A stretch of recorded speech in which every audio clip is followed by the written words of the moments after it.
कहना क्या चाहते राणा जी? साफ साफ बताइए, कौन है मेरे भाई का कातिल? कौन है, बोलिए ना।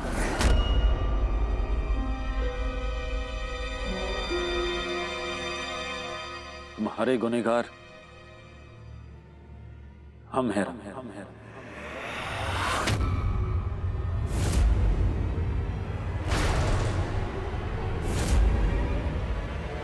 तुम्हारी भाई की जान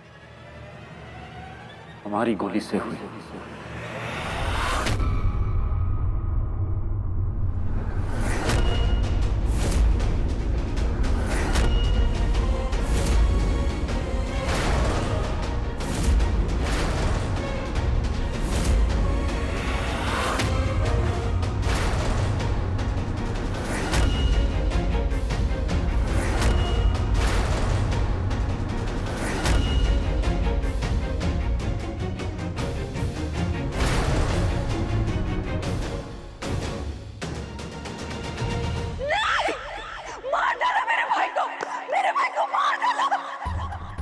को मार दिया। मेरे भाई को मारा आपने। क्यों मारा? क्यों मारा आपने? मार दिया मेरे भाई को, मार दिया। क्यों मारा मेरे भाई को? जो हुआ अनजाने में हुआ बेटा।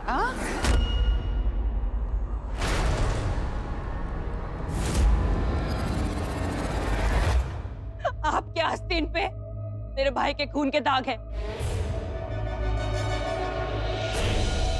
और खून के दाग से ही धुले जाते हैं।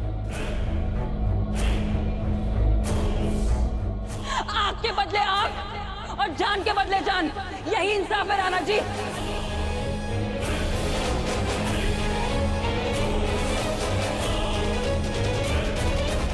अपने भाई की जान लेने के जुर्म में एक बहन आज आमिरकोट के राणा इंद्रवदन सिंह को सजाए मौत देती है।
महाराज, यहाँ तो बहुत खून खराबा हो रहा है। चलिए चलते हैं, चलिए। शांत रहिए कोकिले, खेल बहुत तेजी से बदल रहा है, समझना तो पड़ेगा।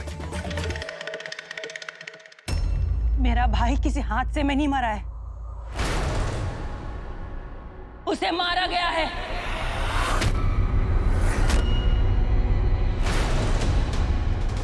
तुम सब लोगों ने मिलकर मारा है मेरे भाई को। अब मैं किसी को नहीं छोड़ूंगी, ना तुम्हें, ना तुम्हें, ना तुम्हें, ना तुम्हें, ना तुम्हें। सुनो मान सिंह जी। अमेरकोट के जंगल के उत्तरी हिस्से में अवधेश छुपा हुआ है। तुम्हें उसका खून करना होगा, और खून करने के बाद लाश को कहाँ रखना है ये भी हम तुम्हें बताएंगे। खून? लेकिन रानी माँ,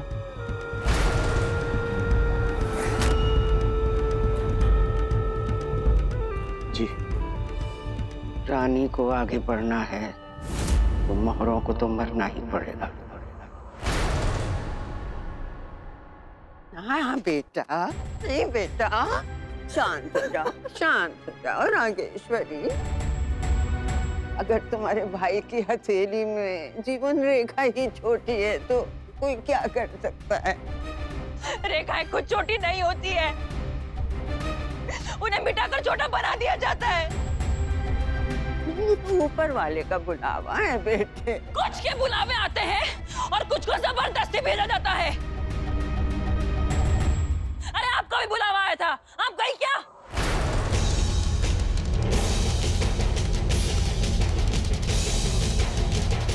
अब मैं किसी को नहीं छोड़ूंगी। हाँ, अरे ना बेटा, हाँ, ऐसा नहीं बोलते बेटा, शांत हो जाए, शांत हो जाए, शांत। हाँ। राणा जी, ये अभी होश में नहीं है। छोड़ो मुझे। मैं इसे ले जाकर समझाती हूँ।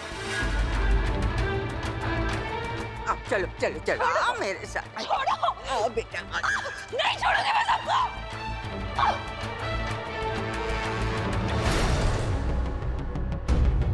राणा जी के हाथों इतनी बड़ी गलती कैसे हो सकती है? हमें पता करना होगा, ये हादसा है या साजिश।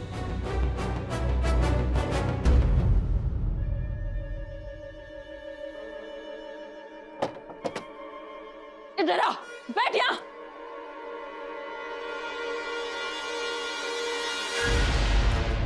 मेरे सामने भले बनने का नाटक मत कर बुढ़िया। मैं अच्छे से जानती हूँ कि मेरे भाई की मौत के पीछे तेरा हाथ है। कटार कितनी भी बूढ़ी क्यों ना हो जाए, मांगती तो खूनी है ना। पता मेरे भाई को क्यों मारा? हाँ, सरताज था ना तेरा मोहरा। राणा जी और गायत्री के बीच में फूट डालने के लिए तूने सरताज को मोहरा बनाया था ना। तो मेरा भाई बीच में कैसे आ गया? बता बुढ़िया कैसे? हम तुझे कैसे बताएं कि राणा जी और गायत्री को अलग करना नामुमकिन था। गायत्री और राणा जी को अलग करने के लिए सरताज मोहरा था ना, तो फिर मेरे भाई की बलि कैसे चढ़ी बता।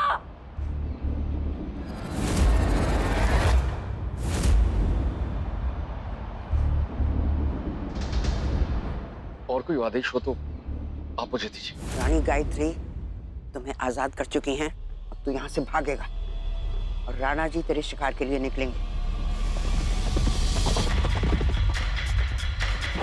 शिकार होगा तेरा, निशाना बनेंगे राणा जी। तू भागते हुए राणा जी को जंगल में पथरीले इलाके में ले जाएगा। वहां पत्थरों के बीच तुम्हें एक लाश मिलेगी, अवधेश की। राणा जी जब तुझ पे गोली चलाएं तो उन्हें यही लगना चाहिए कि गोली तुझे लगी है और तू मर गया है। लेकिन जब वो घोड़े से उतरकर तुम्हें देखने के लिए पहुंचेंगे तो उन्हें वो लाश दिखनी चाहिए जो पहले से वहां थी।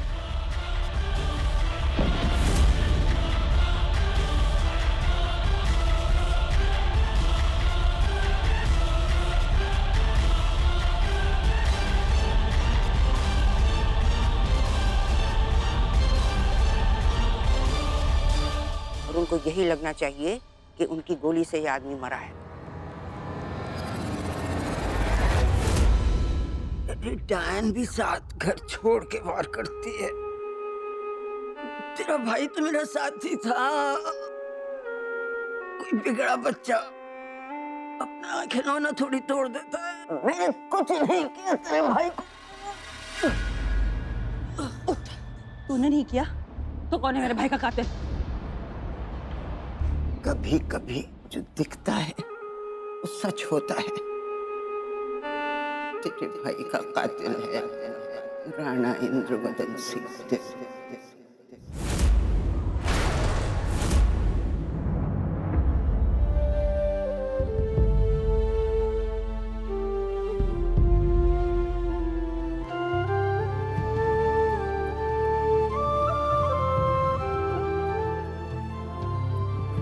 छोटा सा जख्म है,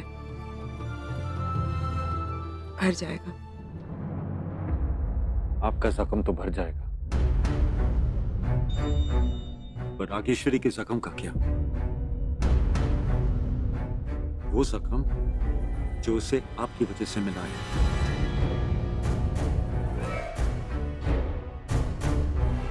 आज इस महल के आंगन में 2 लाशें पड़ी हैं। एक है अवधेश की और दूसरी है हमारी इंसाफ की।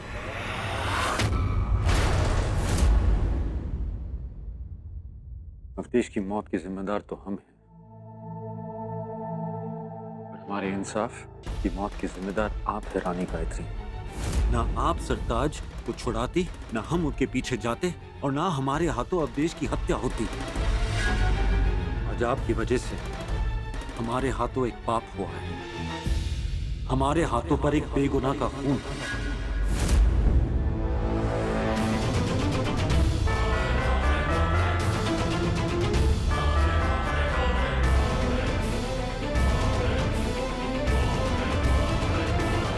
और ये खून कभी नहीं धुल सकता। नहीं, नहीं धुलने दूंगी मैं, नहीं धुलने दूंगी मैं राणा जी के हाथों से मेरे भाई का खून। मैं अपने भाई की कसम खाती हूँ, उसकी चिता जलने से पहले मैं राणा जी और गायत्री के खून से अपने भाई का बदला लूंगी। तू वाकई होश में नहीं है रागेश्वरी। पता है तू क्या कह रही है? राणा जी को मारना इतना आसान नहीं है। वो तो राजा हैं। चलो मान लिया कि तूने आसमान पे पत्थर फेंक के सूरज को गिरा भी दिया, पर उससे क्या हासिल होगा अंधेरों के सिवा? बदला अंधेरा उजाला नहीं देखा करता है। पर इंसाफ अंधेरा उजाला देखता है। तुझे तय कर लेना चाहिए कि तुझे बदला चाहिए या इंसाफ चाहिए। तेरा भाई एक बार नहीं 2 बार मारा गया।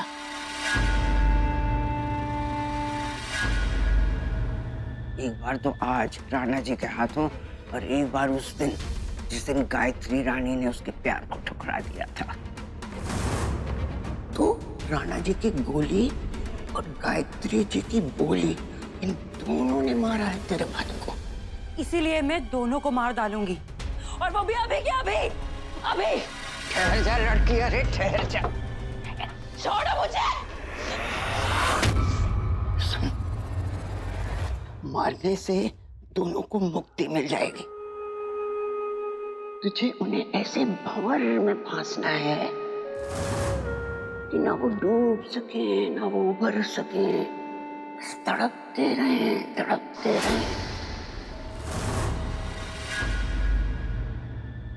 मतलब एक ही रास्ता है।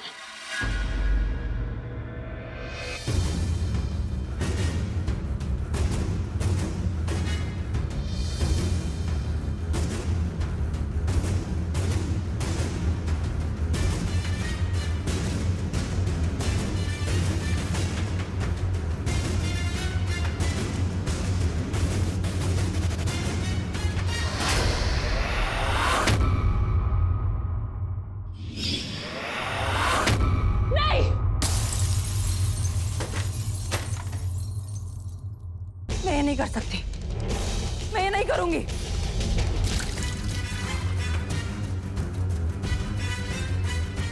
राणा जी, आपने जो कुछ भी किया अनजाने भी किया। अनजाने में हुआ पाप गलती कहलाता है। पर जानबूझकर की हुई गलती पाप कहलाती है।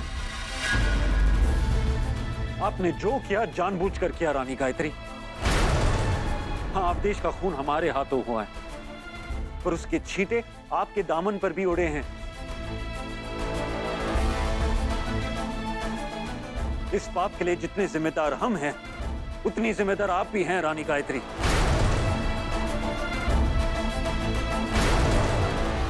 और हम आपको इसके लिए कभी माफ नहीं करेंगे, कभी नहीं।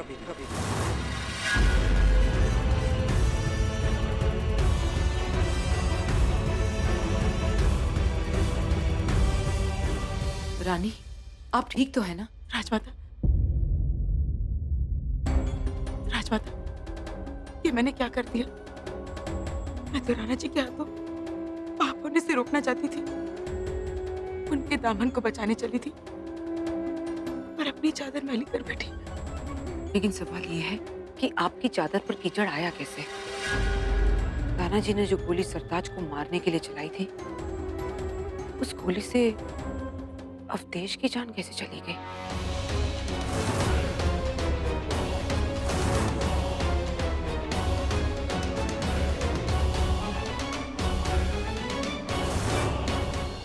यही तो हमारी समझ में नहीं आ रहा है कोकिले। क्या हुआ महाराज? क्या समझ में नहीं आ रहा आपको? पहले ना जाने किस अजायब घर से छूट कर वो अवधेश यहाँ आ गया। फिर उसने राणा जी से दोस्ती करके उनकी रानी पर बुरी नजर डाली और राणा जी ने उसे मार मार कर महल से बाहर निकाल दिया। फिर ना जाने कहां से राजमाता उसे वापस ले आई और फिर उसकी वो सरफिरी बहन भी यहाँ आ गई। अब फिर महाराज अचानक से वो पत्थर की आंख वाला वो काना सरताज महल में आ गया। और बताइए महाराज, हमारे राजमहल में उसने उस पागल की बहन की इज्जत पर हाथ डाला और फिर राणा जी ने उसे टपकाने की सजा सुना दी। अब बताइए, कोकिला नाम हमारा है और किला फतेह बाकी लोग कर रहे हैं और ऊपर से वो रानी गायत्री, वो वैसे तो सती सावित्री की छोटी बहन बनती और अचानक से अपने पति के निर्णय के खिलाफ जाकर उसने सरताज को जेल से भगा दिया। और फिर राणा जी उस अर्ध सूरदास को मारने गए और गलती से अवधेश को मार बैठे। राणा जी जैसे योद्धा इतनी बड़ी गलती कभी नहीं कर सकते कोकिले। ये सारे के सारे हादसे जितने अलग और बिखरे हुए लग रहे हैं उतने हैं नहीं। जरूर कोई ना कोई धागा है जो इन सारे हादसों को एक साथ पिरो रहा है।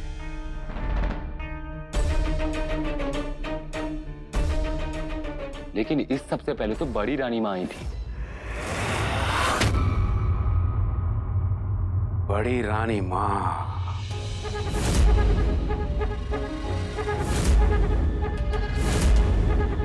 वही इन सब हादसों को जोड़ने वाला धागा है।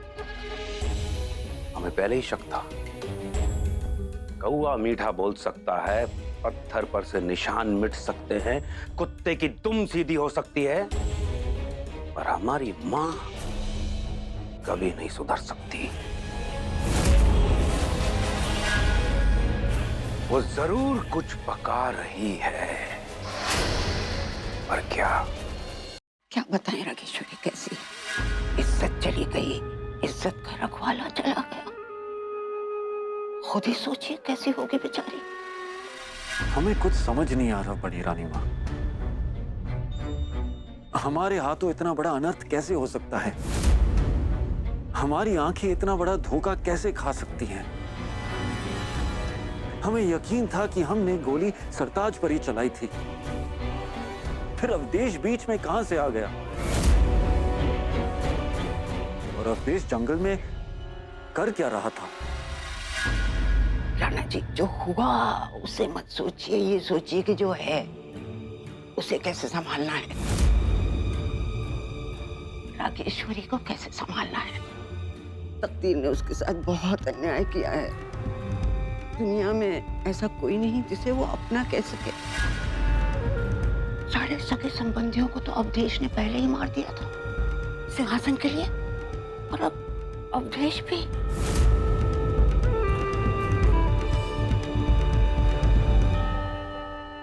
सच, अब तो रागेश्वरी का और उसके राज्य का रक्षक कोई भी नहीं है, कोई भी। तुम्हारे हाथों बहुत बड़ा पाप हुआ है। नहीं राणा जी, अपने मन को छोटा ना करो बेटा। देखिए, इस पाप की जलन प्रायश्चित का चंदन ही शीतल कर सकती है। आपको प्रायश्चित करना होगा। रागेश्वरी और उसके सल्तनत का जिम्मा आप लेंगे, यही आपका प्रायश्चित है।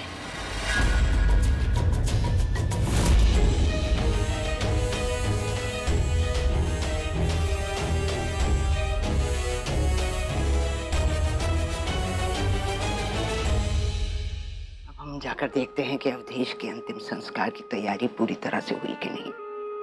बेचारा, उसके साथ तो जिंदगी ने भी इतना अन्याय किया और मौत ने भी।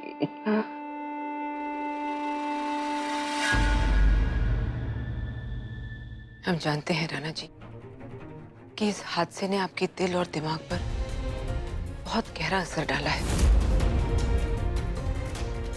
लेकिन कब तक एक इत्तेफाक को गुनाह समझकर उसका बोझ अपने सर पर उठाते रहेंगे?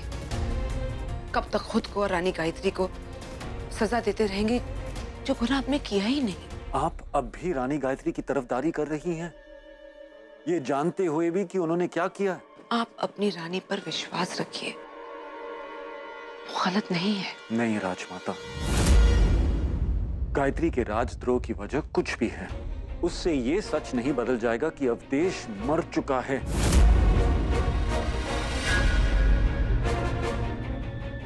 हमारे हाथों एक मासूम इंसान की जान गई है। एक लड़की जिसके साथ हमारे ही महल में जुल्म हुआ था, हमने उससे उसका आखिरी सहारा भी छीन लिया। नहीं राजमाता, गायत्री हमेशा सही नहीं होती। बहू रानी कितनी कच्ची खिलाड़ी है, दोस्ती तो दूर, इनके साथ तो दुश्मनी तक में मजा नहीं आ रहा। ऐसे हैं बहुत जिद्दी। राणा जी, आपकी ये नकली माँ और दूसरी पत्नी आपको वो सच तो कभी नहीं बताएंगे, और इसी वजह से हम अपना दांव अच्छे से खेल जाएंगे।